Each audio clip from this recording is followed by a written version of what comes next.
বিগত 15-16 বছর ধরে যেদিন থেকে আজকের এই স্বৈরাচার এই দেশের কাঁধে চেপে বসেছে, জাতির কাঁধে চেপে বসেছে, সেদিন থেকে ধীরে ধীরে সমাজের বহু সম্মানিত গুণী ব্যক্তিদেরকে অসম্মান করার একটি প্রতিযোগিতা যেন শুরু হয়েছে এই স্বৈরাচার সরকারের কারণে।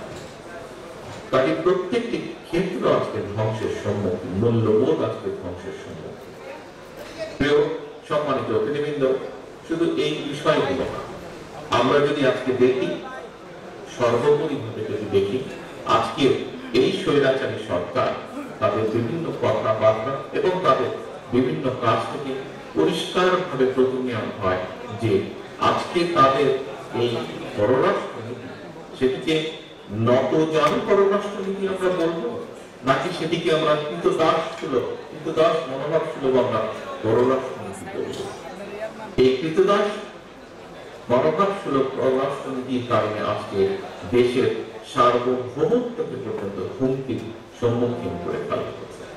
আজকে আমরা যেদিকেই আমরা তাকাই না, দেশের নির্বাচন ব্যবস্থায় বলি আমরা, দেশের বিচার ব্যবস্থায় বলি আমরা, দেশের আইন শৃঙ্খলায় বলি আমরা, দেশের শিক্ষা ব্যবস্থার কথাই বলি না কেন, স্বাস্থ্য ব্যবস্থার কথাই বলি না কেন, অর্থনীতির কথাই বলি না কেন, যেটাই আমরা বলি না কেন, প্রত্যেকটি অবস্থা ধ্বংসের দ্বার প্রান্তে এসে দাঁড়িয়েছে।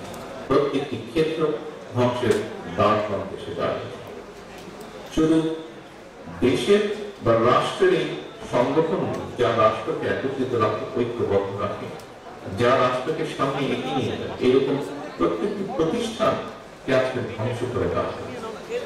শুধু তাই না, সমাজে আমাদের একটি রীতি প্রচলিত আছে, আমরা সমাজের সম্মানিত ব্যক্তি যারা, গুণী ব্যক্তি যারা, তাদেরকে আমরা সম্মান করি, অত্যন্ত দুঃখজনক ভাবে বলতে পারি এবং দায়িত্বের কথাও বলেছে।